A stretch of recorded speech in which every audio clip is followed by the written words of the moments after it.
Today we read Acts chapter 14, verses 5 to 18.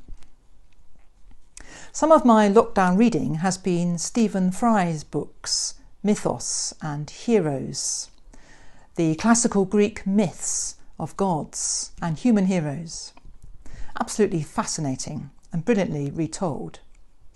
I like the way Stephen Fry explains that the ancient Greeks personified in these stories their values, the qualities they admired and aspired after.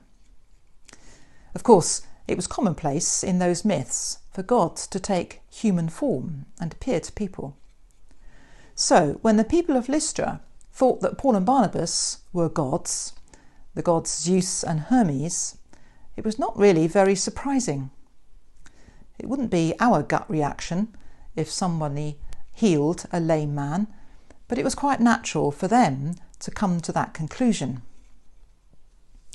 The worship of anyone or anything other than the one true God is totally anathema in Scripture, of course. So Paul and Barnabas were horrified and immediately tried to stop them.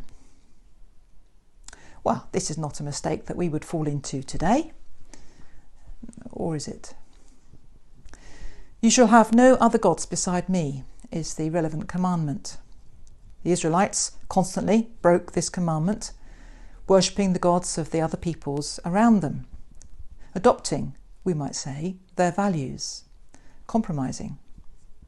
The prophets railed against idol worship and called the people back to the one true and invisible God. Perhaps a way to search our own hearts and work out whether we really do have any other gods would be to think about how Jesus said, "Where your treasure is, there your heart will be also." What we spend our money on shows what we really care about and how much we care about it. Our money, our time. What are we prepared to make sacrifices for rather than to?